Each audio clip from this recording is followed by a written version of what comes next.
Check.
Moving rooms.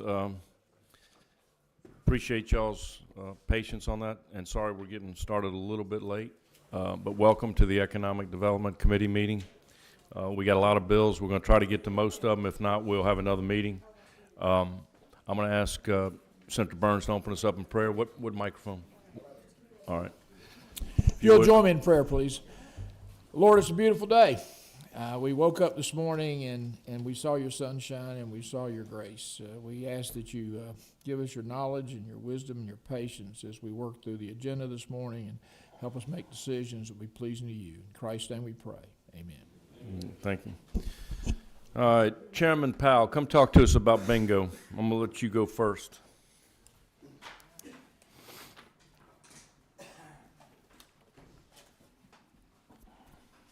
Good morning, Mr. Chairman, and ladies and gentlemen of the committee. I don't think I've ever been as happy to be at 8 o'clock meeting.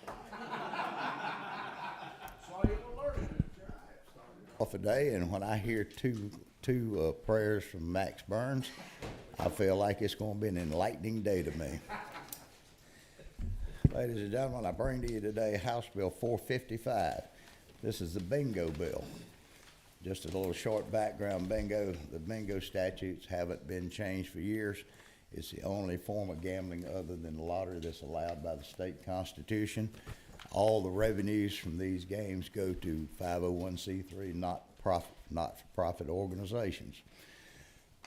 We have a number of these groups around the state, the Elks, the Moose, the VFWs, the American Legions, the Cloister, is one, for example. And they have these bingo games, and this money goes to trusts, they go to foundations, they go to not-for-profits. The laws have not been changed in a number of years, and I bring to you today some changes that's been asked for. If you look on line 48, we're changing it from 1 bingo session to 3. They can have up to 3 sessions on any calendar day, but they still can only have 31 sessions a month. So this prohibits them from getting into commercialization of this. On line 61, we're raising the dollar amount is currently $3,000 to $6,000. So if they want to have 2 bingo sessions on a day, then they're still just at $3,000. They can divide it up. Or if they do 3, then it's $2,000 a session. So it just gives them that tool. The only other change is on the back, which would be on line 70. For years, there has always said that they can only pay the people that run these games $30 a day. And we're raising that to $150 because a lot of these organizations, they hire a auctioneer or somebody that's got a good gift to gab, like a House member or a senator or somebody, to run these bingo games, and they've asked to go up to $150 a session. All right. We have a question from my vice chairman. At the time, I'd move do pass, Mr. Okay. Chairman. Let's see, I may have one more question. Who's Mike 3? Is that you, Senator McLaurin? Yeah, thank you, Mr. Chairman. Thank you, Chairman, for the bill. I support the bill. I've seen bingo games be administered on cruise ships, and the skill that it takes to have a joke ready for all 75 numbers is actually incredible. So thank you, Mr. Chairman. Okay. What's the will of the committee? Move to pass. Okay, I got a motion. Got a second from Senator Hodges. Any discussion? All in favor, raise your hand. Bingo. Bingo. Unanimous. Can't tell you how much I appreciate it. Who's carrying this bill for you, Mr. Chairman? I believe that Senator Brass may be carrying this bill. I certainly hope so. All right. Before I leave, I'd like to take an opportunity to invite this committee. As y'all may know, that the House Regulated Industries and the Senate Economic Development, we are the oversight committees of the legislature for the Georgia Lottery.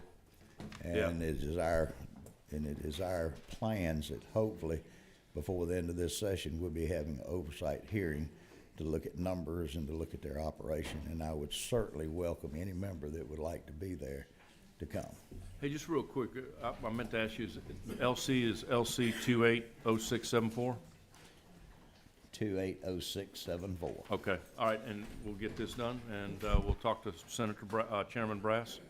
Thank you very much.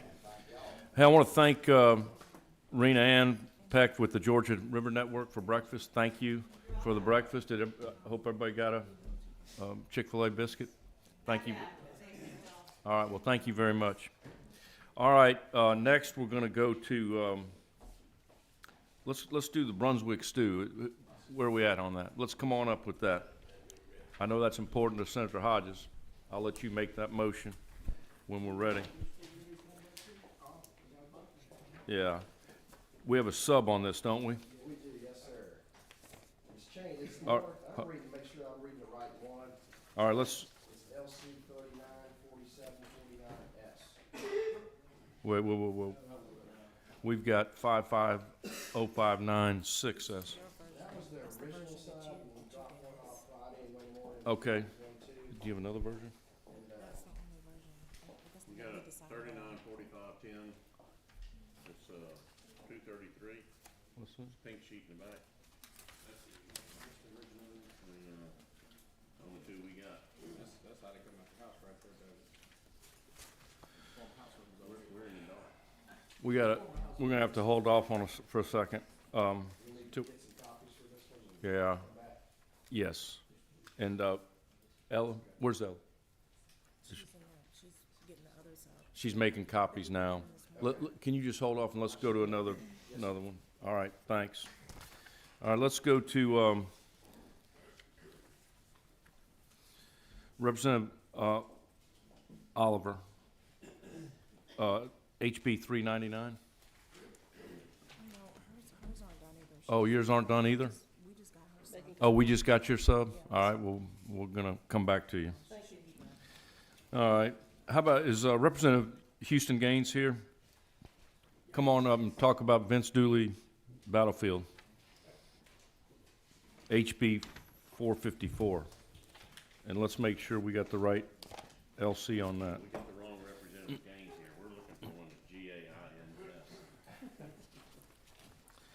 He got All an right. E in there somewhere.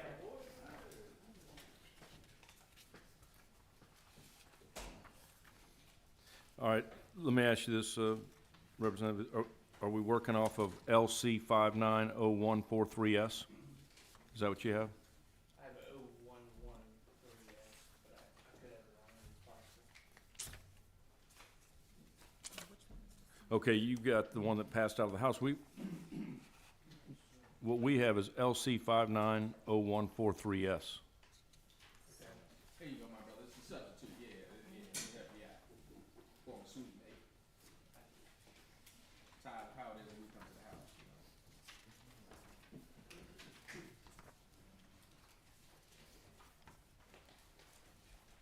know. Okay, you ready? The floor is yours. I'll tell you about, I guess what I know in the bill, Okay. and, is this microphone on? It says on. Yeah. So the House Bill 454 is passed out of the House, creates the Vince Dooley Battlefield Trust Fund within the Department of Natural Resources. I'll be brief because I know there's a lot going on today, but what this bill does is try to protect and preserve some of our historic battlefields in Georgia. Bill's named after Coach Dooley. Obviously, he was a history buff and a great friend to many of us here, and just a great Georgian. What this does is, within the Department of Natural Resources, create a fund that would consist of potential appropriations, if we were to do so, public or private grants, gifts, donations, or contributions dedicated to the fund. It authorizes DNR to review and approve project proposals for matching grants. These would be battlefields including the Revolutionary War, War of 1812, and the Civil War. Provides that eligible costs can be allocated for acquisition of land or permanent protective interests in land. And I think really what we're trying to do here is, obviously we have, as we continue to see development and across the state, we want to make sure we protect these historic sites for future generations of Georgians to be able to use these great facilities and sites as we're trying to educate the next generation. Many other states have done similar, including Virginia, Kentucky, North Carolina. And actually the federal government appropriates money every year for this purpose as well. So it does allow us to open up some potential federal funding if we were to put state funding.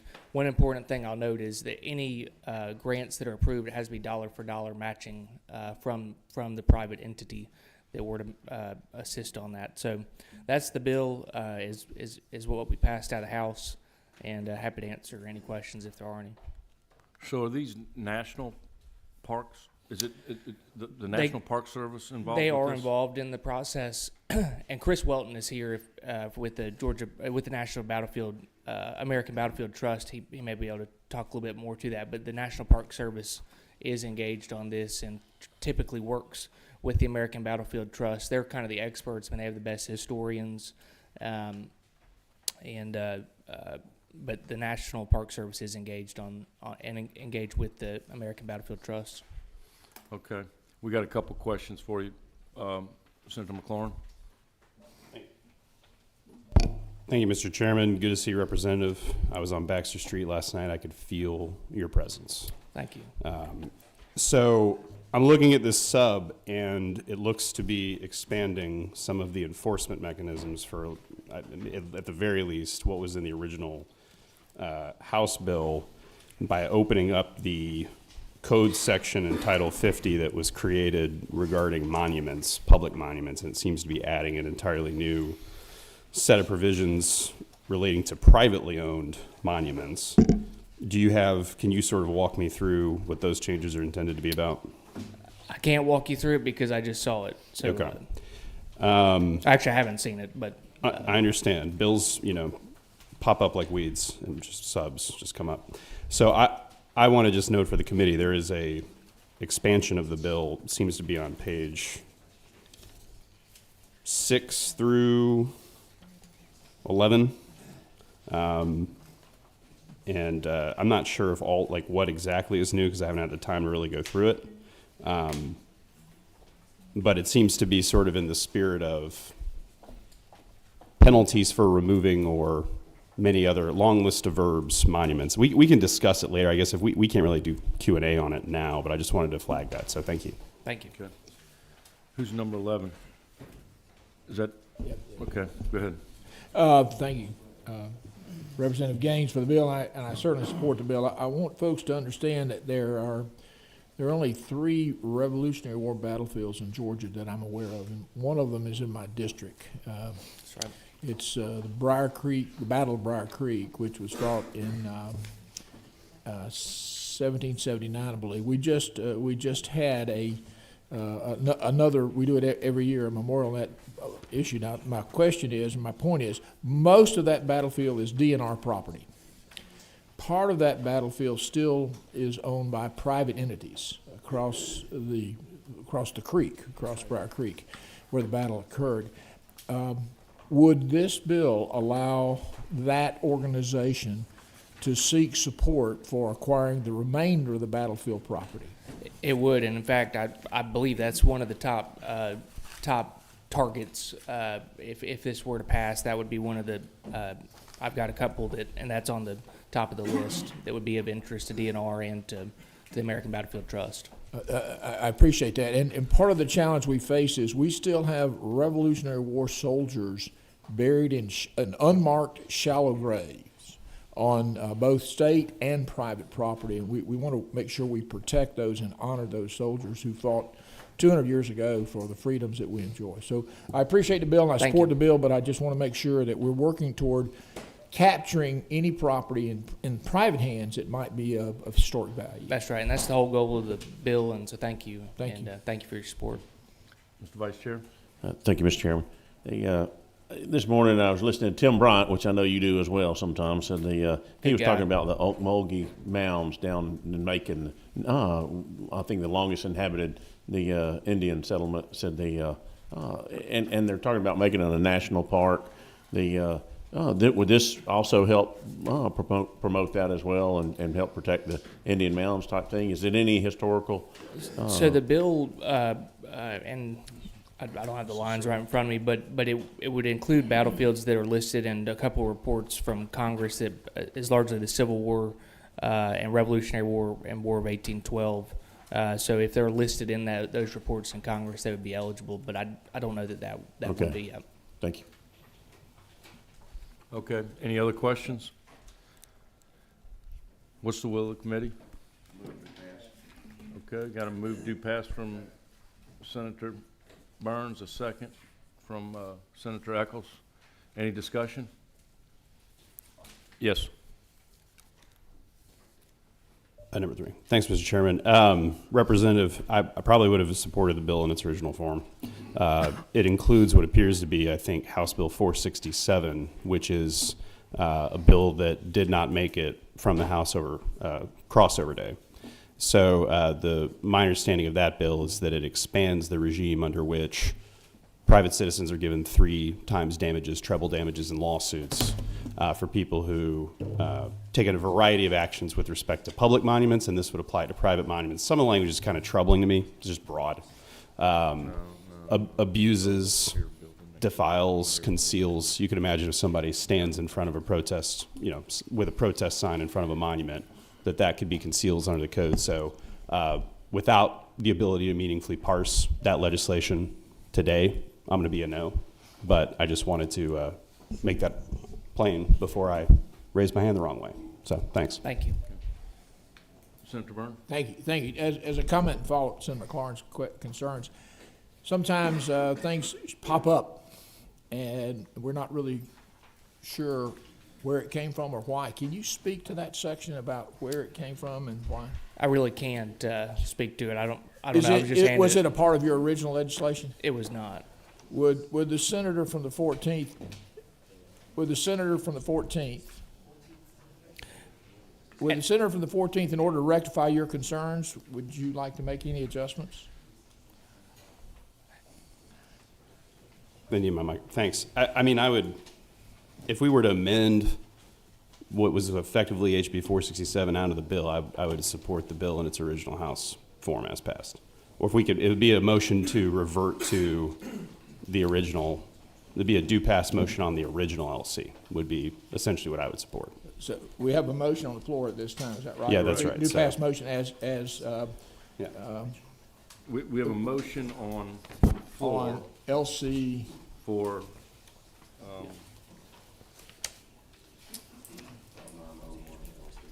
yeah. 0143, yes. I think the issue is in section 2, is that correct? Hold on one second. I need to go ahead. Say again. The concern is in the portion that was added, is that correct, in section 2? Trying to keep my paperwork straight here. Section 2, page 6. We're looking at 454, and the substitute in front of us is 590143S. Correct. Right. But if we reverted back to the original form, the original bill, Correct. That would be 590113S, as passed the House. let's pass the House. Yeah. So what's the? Do we specify an LC number for the motion this time? I just missed it. I believe we did. I believe we're working from the amended version. So right now we're working on the 590143S. Correct. Okay. All right, here's what we're gonna do. If he Yeah. wants to vote no, he can vote no. We're gonna go ahead All right. and entertain this motion in second. I'm gonna ask, Mr. Mullis if you could come on up and speak. I think part of the problem is, not a problem, but your bill's in this, correct? Yeah, and I was looking for another bill, but we're here at this time, so. The addition is simply another way for counties and cities to be able to move a monument, or, I hate to say it this way, or, give a monument away. And it would be they would, put it in their legal organ that they'd like to remove a monument and see what groups or what individuals would like for that monument to be on other property. So it can be displayed there, but not in front of the courthouse if that county doesn't want it. Okay. That's a basic, simple rule here. It So just that- protects them in different locations. So that's in this bill, Chairman Burns, okay? All right, we were trying to put it in the cornbread bill, but it got put in this, but anyway, that's fine. I was hungry back then. So, man, we've worn that cornbread bill out, haven't we? Equal opportunity offender, that yeah. cornbread bill. All right, we got a motion and a second. Any other discussion? Can I ask a question of the Yes. former Rules Chairman? Good to see you, Mr. Mullis.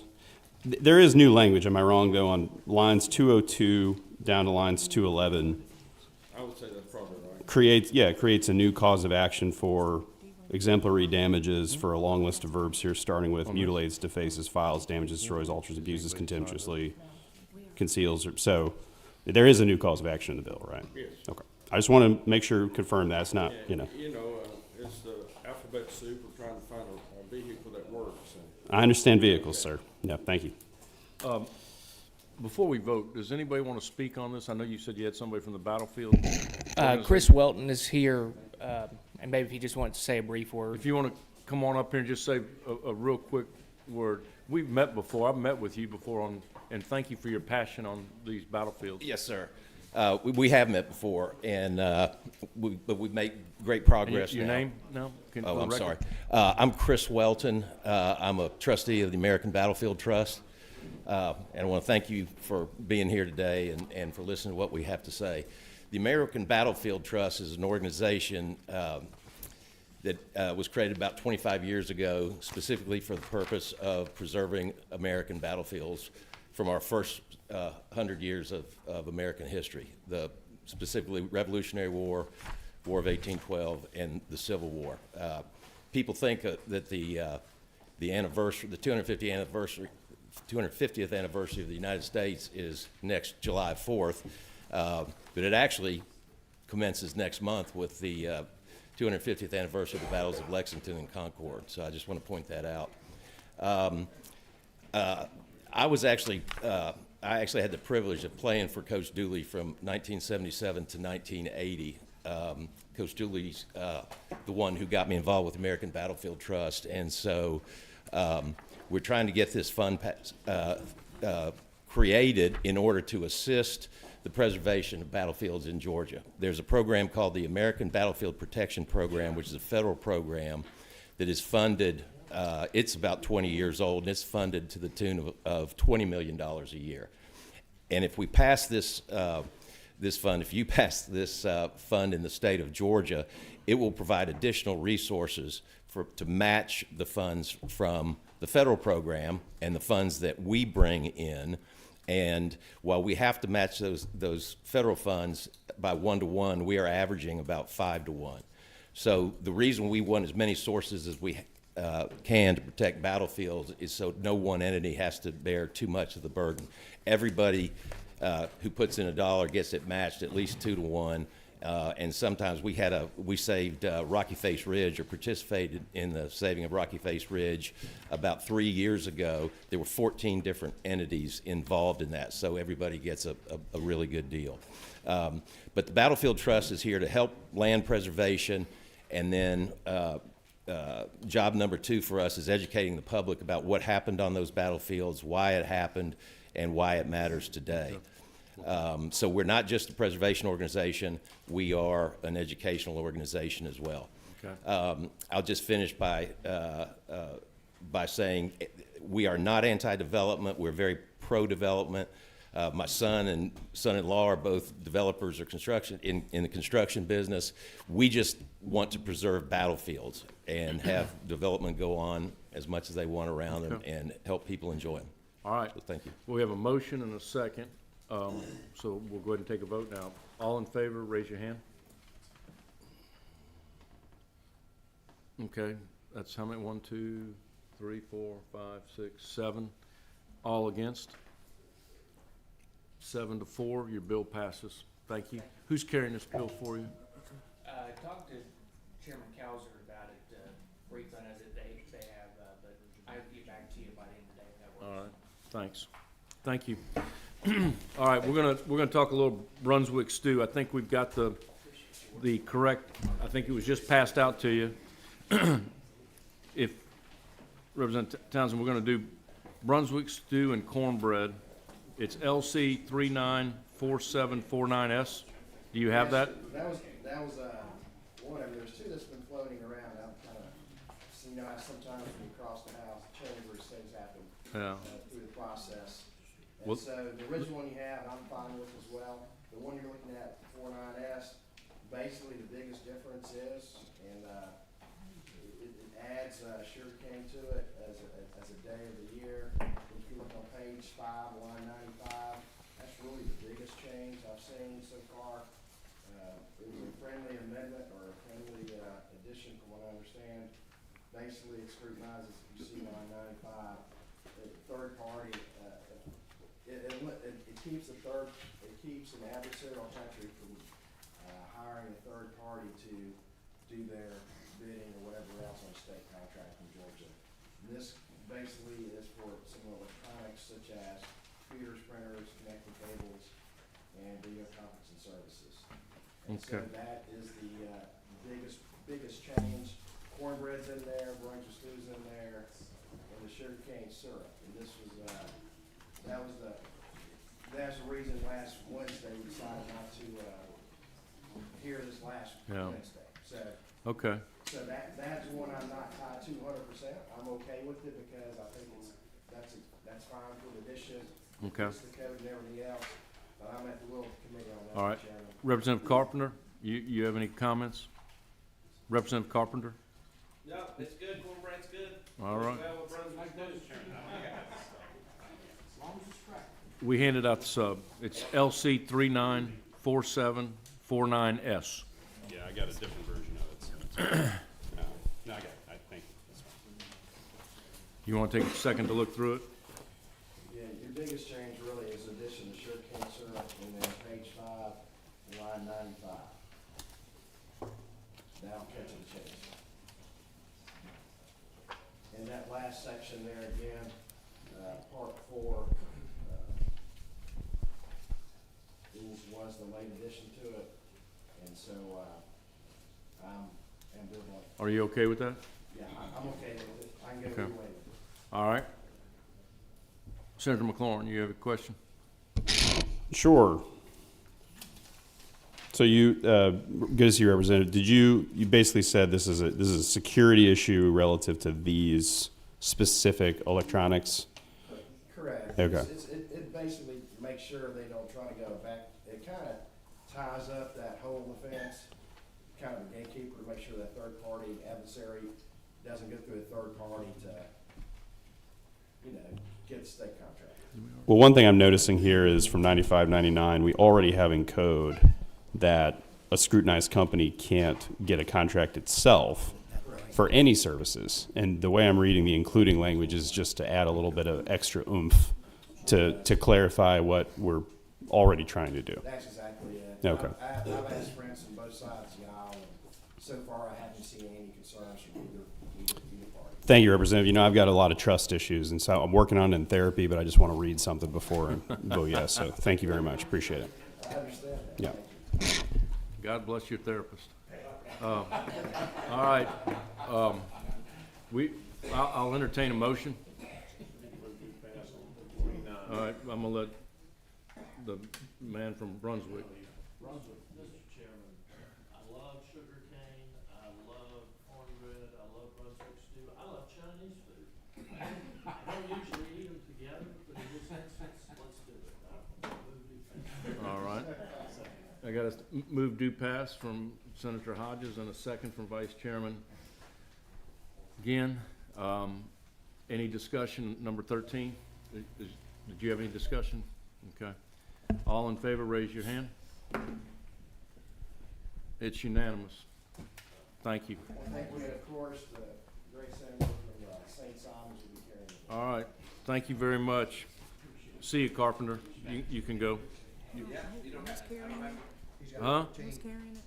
Hodges is carrying this. What's that? Well, yeah, hold on. We gotta get there. Let's see. Do we have 399 yet? Yes, that one just got handed out. Well, I think it's right. Yeah. okay. All right, Representative Oliver, I think we've got your sub now. If you could come on up, it's LC 473645S. If you could tell us a little bit about your bill. That's correct. Yeah. Sub number, Mr. Chairman. Thank you very much for this opportunity to talk with you about what is a national issue, but particularly an issue targeted in the metropolitan Atlanta area. And that is the out-of-state investor purchase of large volume of single-family homes.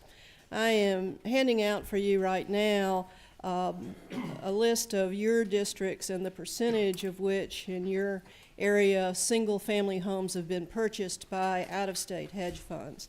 Mr. Chairman, in your district, it's 27.2%, and in Senator Bearden's, it is 28.5%, and in Senator Jones, it's 49%.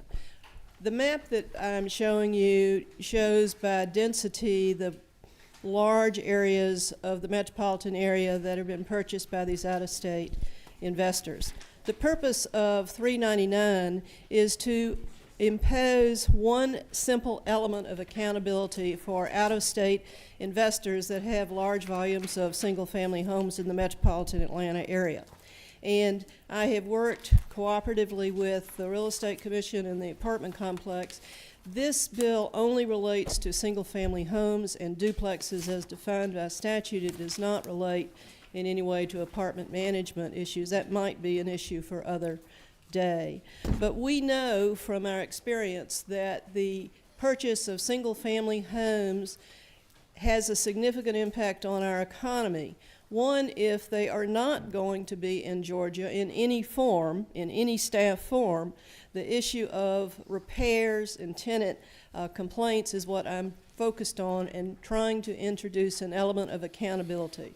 This bill says that if you are an out-of-state investor, you have to have a local broker. And if you don't have a local broker living in Georgia, you have to have another staff person. We want it clear that you cannot run a collection of single-family homes from out of the state of Georgia without having accountability. The purpose of the cooperation with the Real Estate Commission is that they are clear and they have authority and duty to oversee these brokers if they fail to manage the properties correctly. So making them, the out-of-state investor, have a local broker puts a level of accountability in Georgia that we don't now have by law. You may be aware, in looking at this big issue across the metropolitan Atlanta area, that there were other bills introduced in the House. Several other bills attempted to cap the number of purchases of single-family homes. And the House did not believe that that was something that was a risky in terms of litigation. Telling an out-of-state investor that he couldn't buy certain things was something that was going to be problematical. So the real estate crowd has come together, and they're here to say this today to the committee, if you'd like to ask them any questions, to support $3.99 as one step forward. It's not in their interest to have these out-of-state investors that are not keeping up the neighborhoods, that are taking the stock of single-family homes away from the young families that want to make their first home purchase. I'm happy to answer any questions. The maps and the data that I've given you around the table comes from a Georgia State professor whose field is geography. In the House, we had testimony from Georgia Tech and Georgia State professors on this dynamic and how it impacts the economy in our particularly Atlanta area. Other states are struggling with this, and this is a small step that we can take that I believe comes forward to you with a lot of cooperation from the business community. You got a couple questions, but I first want to ask a question. Who's going to administer this? The Real Estate Commission? Yes, or sir. the Secretary of State's office? Who's going to check and make sure these people have an agent if they buy houses from out of state? The Real Estate Commission, and we've been in communication with them. You know, that is a separate entity, separate from Secretary of State. And they have investigators, and they are at job today, working today, trying with the duties that the brokers already have in Georgia statutorily under the code section set out in this sub. They already have authority to manage single-family homes. They have staff to manage single-family homes, and we want to make sure in this bill that the out-of-state owner broker has the same obligations and authority for the Real Estate Commission over their work. Okay. Vice Chairman? Thank you, Mr. Chairman. I look behind you, Representative Oliver, and I see Betsy and Jeff. And if I got a thumbs up from them, I know I'm okay. Said I love our Georgia Realtors, and I'm proud that and I look back there and see our apartment association on top of it as well. So, thank you, Representative Oliver, for your bill. The apartment folks just wanted to make sure that their exemptions and protections that exist in law today are not changed by this, and I've been working with them. Okay. And I'll make Betsy, a motion to do pass when you're ready. Betsy wants to speak. Can you come on I up? wouldn't waste my time. Oh, you don't really need to, just, you supportive? Yes, sir. Okay, that's all we need to know. Okay. Move, All right. move do pass, Mr. right. Chairman, LC 473645S. And second by Senator Mallow. All right, any discussion? All in favor, raise your hand. Passes unanimously. Who's carrying this for you? I'm looking at my friend Senator Burns over there and my friend Mr. McLaurin. Okay, Mr. Burns is my good friend, my new best friend, and Some of those middle issues, right? thank you. Thank you, Mr. Chairman. All right, thank you. Great job. Let's go on to, let's talk about chips. Come on up, Representative Smith. Tell us, that's HB 216? That's correct. Yes, sir, Mr. Chairman. Thank you, Mr. Let's, Chairman. let me make sure we got the right, It's LC 590065. hold on.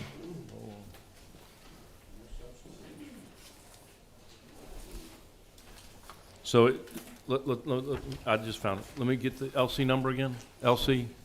Is 590065. Okay.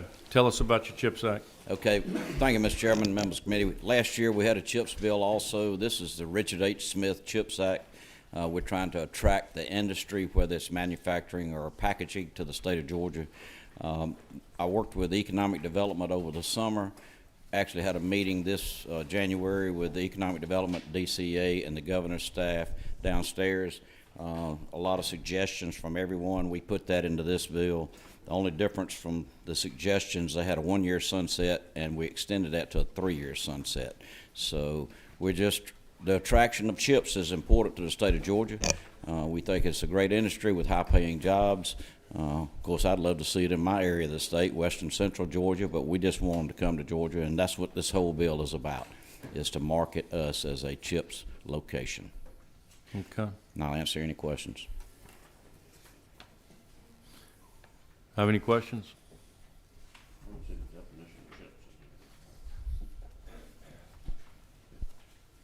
You got a question? Are chips defined in here?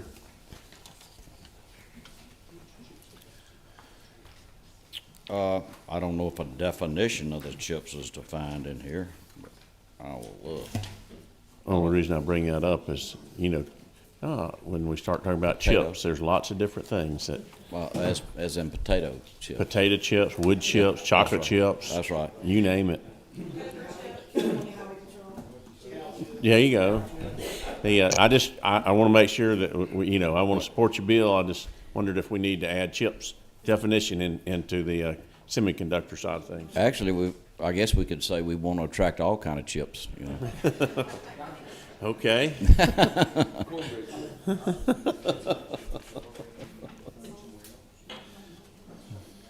Okay. Any other questions about this? Yes. Thank you, Mr. Chairman. Good to see you, Representative. Have you lobbied the senator from the 53rd District in Northwest Georgia on this bill yet?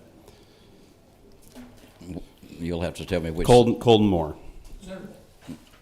I haven't lobbied anybody specifically on. Okay. Whenever we have a bill to create a new commission that generally does good things, the vote is 55-1. And I anticipate that will be the vote count for your bill. Just a heads up. I'll put that's my quarters probably down better there. than some votes I've had on some of my bills. I would agree. Thank you, Representative. Yeah, thank you, Senator. Okay. Any other questions? I'll entertain a motion. Do pass. I got a motion from Senator McLaurin, second from Vice Chairman Ginn. Any discussion? All in favor, raise your hand. Let's go make some chips. All right. Thank you. Who's carrying this for you? Senator Randy Robinson. Randy Robinson? Okay. Thank you, Mr. All Chairman. right. We're going to go to Representative Jones and talk about Women's Golf Week every April. House Bill 718.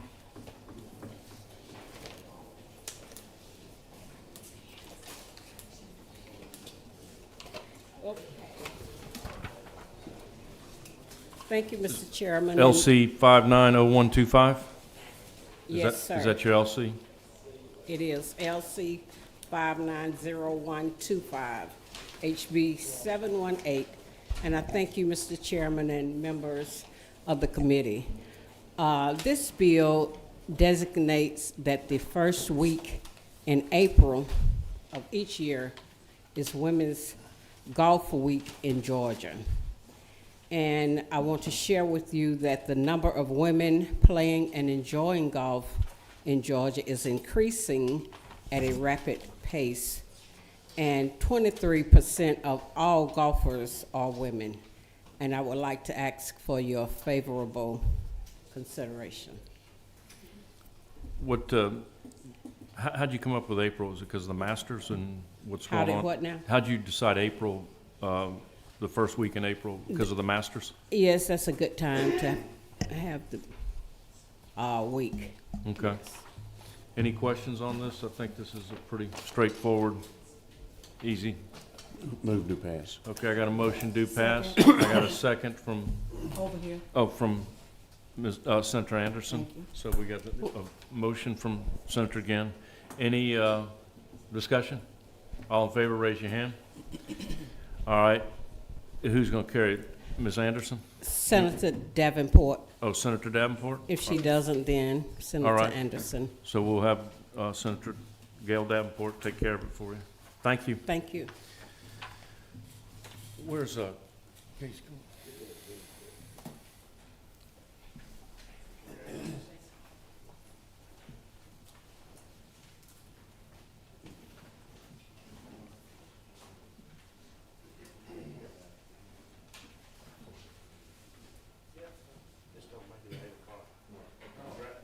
All right.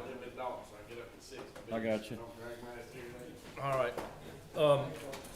On this, so you're welcome to go, Representative Carpenter. We're going to hold that bill. The Georgia Music Office, we're going to hold that till next week, okay? I may want to add something else to that. So we only really have one more, and that's Representative Cameron. Come on up. Senator Halpern, I'll get with you later. We're going to get this passed, but I may want to add something to it, a late addition to something, and I don't want to pass it today and not have a vehicle. So that's what I'm doing. Thank you. Yes. Good morning, Mr. Chairman. Good morning, committee. Tell us which bill. HB 466 LC 620080. This bill was requested by the Livestock Conservancy and other groups because the Marsh Tacky horse has been around about 500 years. They came over with the Spanish when the Spanish started settling the New World. They were used in the Revolutionary War, the Civil War. The Native Americans used them, but over the last 100 years, the number of Marsh Tacky horses has dwindled. In Georgia, there's approximately 200 to 300 left. And the idea of this bill was to give some publicity and also allow the people who are trying to bring this breed back so we don't lose it. Because we lose the breed, we also lose the history that's tied to this horse through all the centuries. So that's the bill, sir. Okay. Any questions? Got a picture? Got a picture? I had a picture. They're shorter horses. They're about 14 hands tall, so they're about 4.5 to 5 feet tall. And there's some in South Carolina and some of the states around us, but the total herd is about 2,000 now. Okay, I'm just looking at a picture of them. Good-looking horses. All right, what is any more discussion, any other questions? I'll entertain a motion. All right, I got a motion from Senator Mallow, Chief Deputy Whip Mallow. And do I have a second? I got a second. Okay, any discussion? All in favor, raise your hand. All right, it passes unanimously. Who's carrying this for you? Sir, I'll have you a sponsor in a couple of hours. Chairman Dickey's working on helping me get a sponsor. Okay. And I'll be right back with you. Get with Megan and let her know who the sponsor is. Yes, sir. Thank you, Mr. All right, thank you. We have, like I said, we're going to hold off on the Georgia Music Bill. We're going to have one more meeting, and we have to have a meeting. We have to have a Senate Resolution 390. Senator Donzella James, she wasn't able to make it because she couldn't come to the mez. So we'll take those two bills up next week, and then that should do it. Anything else for the committee? Anybody have any comments? If not, we're adjourned. Okay, and there is breakfast for everybody right over here. Thank you again, Rena. Appreciate it.